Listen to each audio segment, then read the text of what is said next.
नमस्कार, मैं हूं वीरेंद्र कुमार झा और आप इस समय देख रहे हैं खबरदार तक। इस समय केरलम, तमिलनाडु, असम और पश्चिम बंगाल के साथ साथ केंद्र शासित प्रदेश पुडुचेरी में विधानसभा के चुनाव चल रहे हैं। इनमें से पश्चिम बंगाल के एक चरण के चुनाव को छोड़कर सभी जगह मतदान का कार्यक्रम पूरा हो चुका है। इसमें मतदाताओं का बम्पर उत्साह मतदान के प्रति देखा जा रहा है। तमिलनाडु, असम जैसे राज्यों में 85%, तो पश्चिम बंगाल में हुए प्रथम चरण के चुनाव में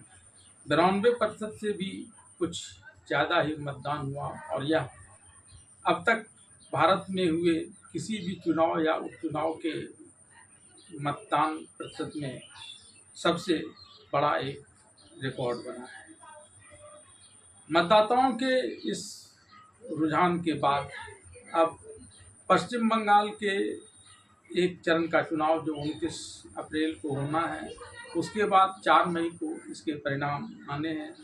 उस पर इन राज्यों के प्रमुख राजनीतिक दलों,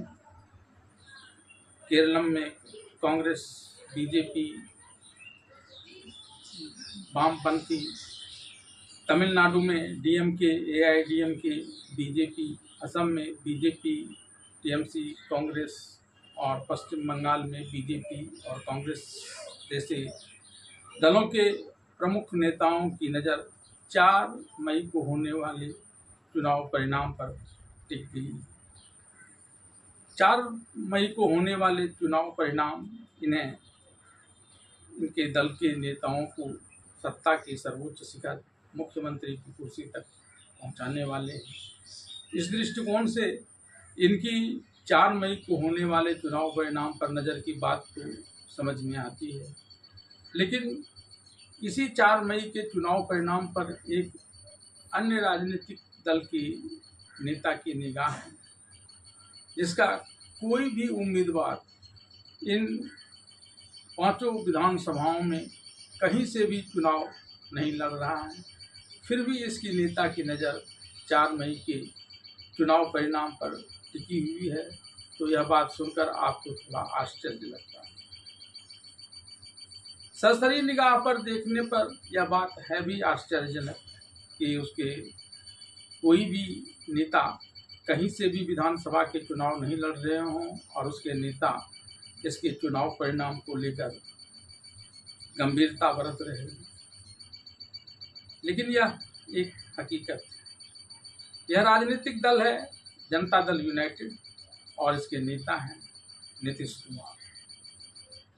सत्ता प्राप्ति के दृष्टिकोण से भले ही 4 मई का परिणाम इनके लिए कुछ चौंकाने वाला नहीं हो सकता है, लेकिन 4 मई को आने वाले चुनाव परिणाम में बीजेपी की सफलता या असफलता इनके लिए बड़ी महत्वपूर्ण साबित होने वाली है, क्योंकि अगर बीजेपी इन विधानसभा चुनावों में औसत से बेहतर प्रदर्शन करती है तो फिर नीतीश कुमार को उन पर राजनीतिक दबाव बनाने पर, खासकर इस बीजेपी के रणनीतिकार नरेंद्र मोदी और अमित शाह पर दबाव बनाना उतना आसान नहीं होगा और तब इनको छोटे छोटे दांवों के सहारे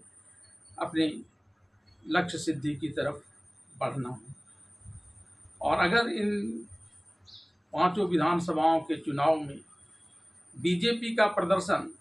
औसत से खराब,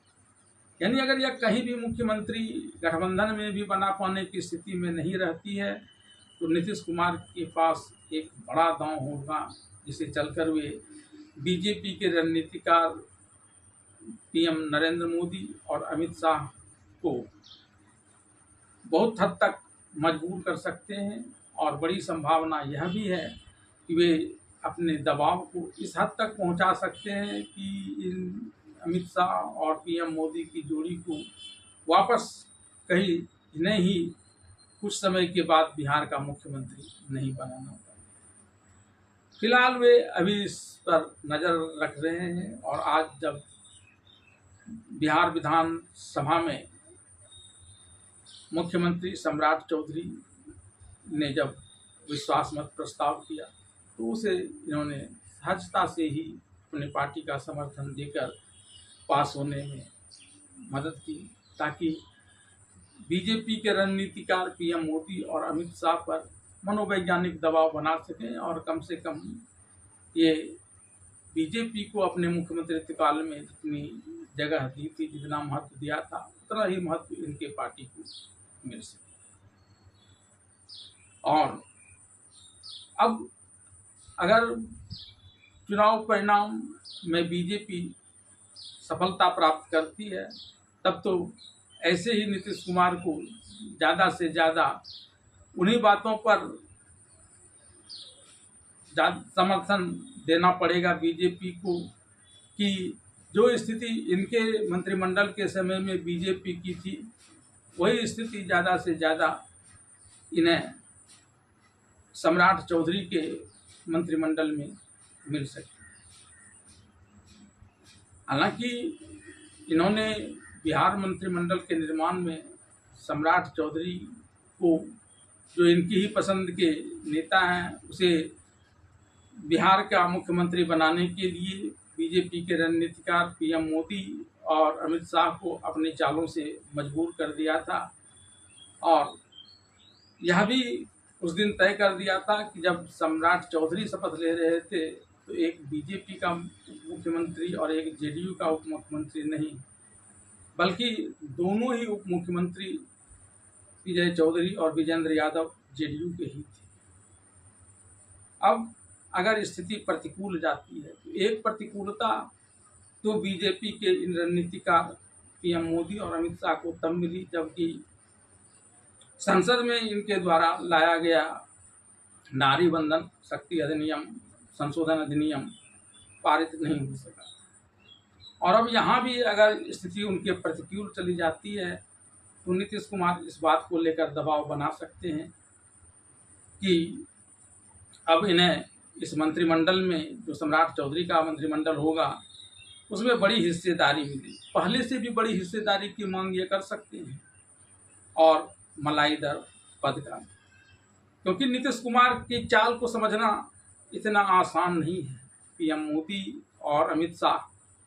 भले ही राजनीति के धुरंधर माने जाते हों, लेकिन नीतीश कुमार ने उन्हें बार बार मात ही दी है। पूर्व में भी नीतीश कुमार जब बिहार के मुख्यमंत्री हुआ करते थे तो कभी एनडीए के साथ रहकर तो कभी एनडीए का साथ छोड़कर ये अपनी चाल चलते हुए मुख्यमंत्री बनने में सफल रहते थे। यहाँ तक कि 2015 ईस्वी में जब इन्होंने अपने ही दल के, जो वर्तमान में हम के राष्ट्रीय अध्यक्ष हैं जीतन राम मांझी, उनको मुख्यमंत्री बनाया था, तब वे जेडीयू में हुआ करते थे। और कुछ ही समय के बाद, यानी 1 साल भी उन्हें नहीं टिकने दिया और 10 माह के अंदर ही उन्हें मुख्यमंत्री की कुर्सी छोड़ने के लिए मजबूर कर दिया था। और ऐसे में अगर बीजेपी भी इन विधानसभा के चुनाव में अच्छा प्रदर्शन नहीं कर पाती है तो कोई आश्चर्य की बात नहीं कि नीतीश कुमार मंत्रिमंडल में बड़ा हिस्सा, बड़ा मलाईदार पद और ऐसे ही कई बातों की मांग कर बीजेपी के रणनीतिकार पीएम मोदी और अमित शाह को मजबूर कर सकते हैं कि वे हार पार कर इन्हें ही फिर से बिहार का मुख्यमंत्री बना दें। अभी तत्काल तो नहीं, क्योंकि हाल ही में दबाव के ही कारण सही, लेकिन इन्होंने राज्यसभा की सदस्यता ग्रहण कर ली है। इसलिए कुछ महीना के अंदर कोई आश्चर्य की बात नहीं या कोई न कोई बड़ा दांव चलकर, और खासकर तब जबकि इन राज्यों के परिणाम बीजेपी के विपरीत जाता हो, तो बीजेपी के रणनीतिकार पीएम मोदी और अमित शाह को मजबूर कर खुद से फिर से मुख्यमंत्री की कुर्सी, बिहार के मुख्यमंत्री की कुर्सी पर विराजमान हो जाए। धन्यवाद।